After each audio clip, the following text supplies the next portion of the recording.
for this day for a long time. Forgive me. So, as a fat person, I often...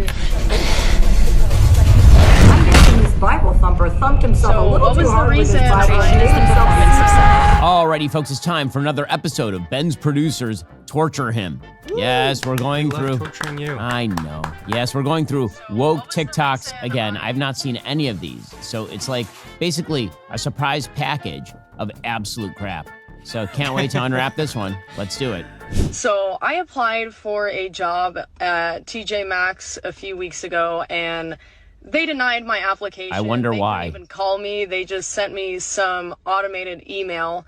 So I went in today and I was like, so what was the reason I didn't get hired? And she was like, oh, like you just like don't have enough experience. There was candidates that had like more experience. That's my credo. No regrets. Like not even a single letter? No way. Not me. And, you know, I asked her if it was about my tattoos, obviously, because I know a lot of places don't like tattoos. She said that wasn't the reason. I don't feel like that's true. Maybe it's not true. Maybe she was being polite. Also, I just don't even know how you operate in the world looking like this and having that many piercings on your face. Also, there's just a satanic... You see her chesty area. Yeah, like her cleavage is like a satanic goat. People don't do this if they're mentally healthy. I'm just gonna put that out there. For a second, I thought her arm was missing. No, she was just tragically burned in a horrible fire. Oh, I hate you. From a historical context, being fat was viewed as being unable to control yourself, being attributed to savagery, which is what was attributed to blackness. Therefore, in an effort to continue to separate themselves from fatness, and this being white people and, you know, slavery times. Fucking white people. One of the things they did was say that fatness was like being a black person. What the hell are you talking about? And this is like in the most layman's terms possible. And that is why Speak to me, expert. Diet culture within itself is racist. Because the whole point is rooted in this idea that being skinny is closer to being white and therefore better. That means that the whole point of it is to be away from blackness and to make blackness seem like it's a lower tier thing to be. I hope that made sense. Have a great day. It didn't, and that's incredibly stupid. And also, I've noticed that cross-culturally, it turns out that there are peak levels of aesthetic fitness, and those have changed over time. If you go back to like the 14th century, then people who were larger were considered healthier. And so a certain level of fat was actually sort of considered prereq to marriage, actually.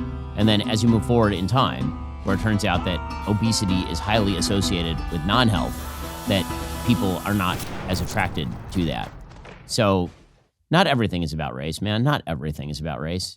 As you may have heard, there's a man by the name of Harrison Butker who's talking more than I typically like for a male.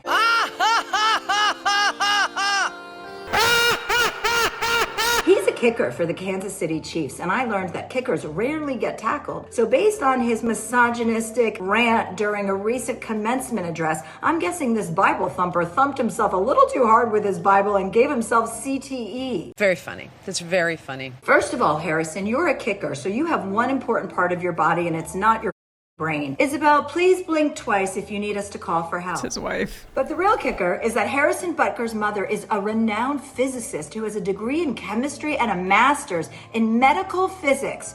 So, who paid for all those youth athletic team fees and uniform fees and equipment fees when Harrison was a kid so he could grow up to have a career making millions of dollars for picking things? It's only a game. Why you have to be mad? My guess is a working woman. Harrison, this is the first time I've heard about you, and hopefully the last. And after this, I'm going to go ahead and do what your fellow teammate does and just pretend like you don't exist. She is so jealous and sad as a human being, Chelsea Handler. I mean, just like the saddest person in the entire world. First of all, I promise you, if Harrison Butker's mom was asked about it, what she's more proud of, being a physicist or being his mom, she would say his mom. Guaranteed 100%. Because it turns out that career women, like, for example, my wife, a doctor, the thing she's most proud of is being a mom. I mean, like, this is very obvious stuff. Also, isn't she supposed to be a comedian?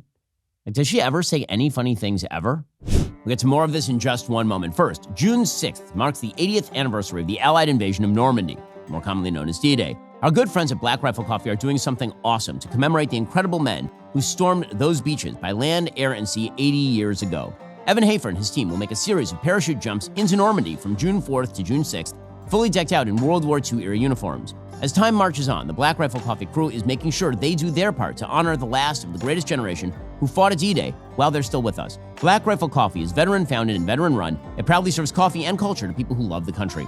A portion of every purchase made at blackriflecoffee.com goes to support veteran and first responder causes. From providing funding and equipment to first responders to helping veterans fight cancer, your money goes a long way toward giving back to those who serve our nation. Visit blackriflecoffee.com to join us and the team of veterans commemorating the hard-fought victory at D-Day. That's blackriflecoffee.com. By the way, their coffee, also awesome. You should go check them out right now at blackriflecoffee.com. They're doing amazing work. Oh, no. No. She looks so uncomfortable. Oh, no. Well, I'm uncomfortable. Oh, no.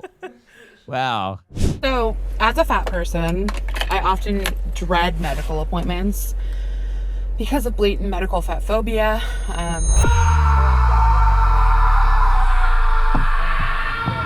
Putting everything on my weight and told me that I needed to go on a medication that made me feel really terrible. Sorry.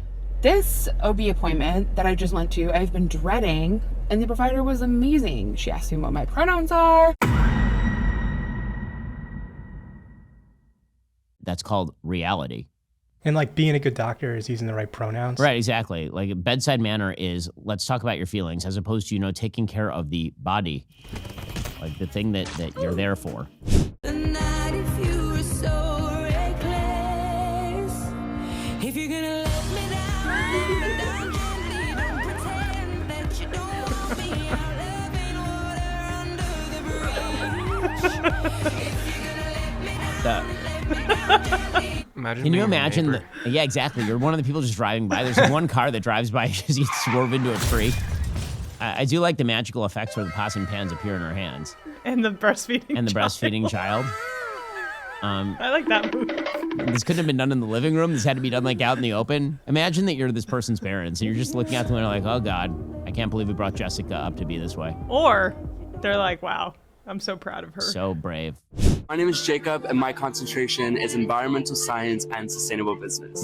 Hi, my name is Lex, and my concentration is the performance of self.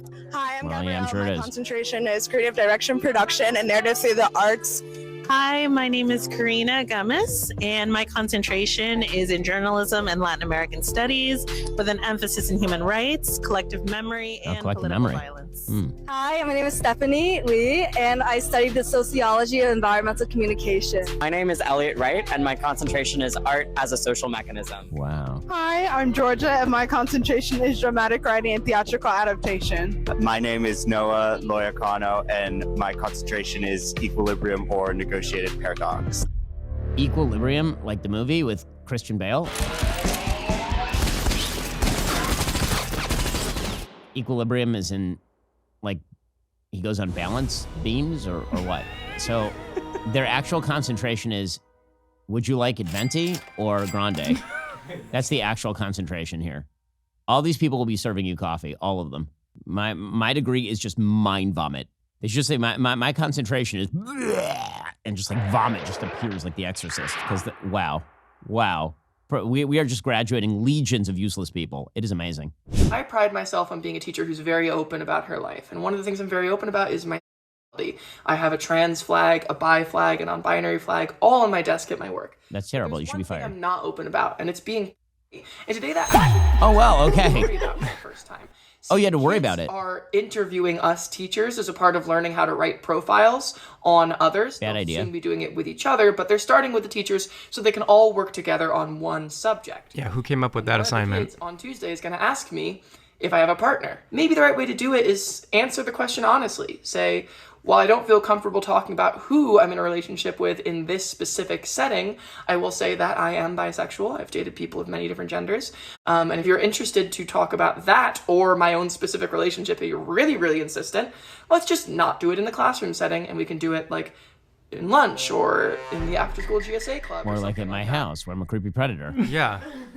After school. Or you could stop talking to your students about your personal life altogether because it's totally irrelevant to their education. She's literally talking about who she wants to have sex with. I mean, like, how would you do that in the, like, why is that any of that appropriate in the classroom? So if your kid, like, had a great teacher, history teacher, awesome, got along, but you went into parent-teacher conferences and there was a trans flag or some type of LGBTQ plus flag, would you cause an uproar? Yes. I mean, first of all, my kids go to an Orthodox Jewish day school. So Let's say they didn't. Let's say they didn't. Absolutely. Yes. Yes. It is not appropriate for teachers to be putting their own personal sexual politics at the front of the classroom.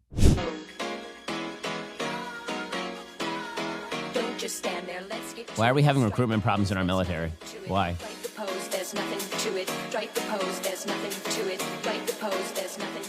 Everybody else on this ship is like... This is on land, okay.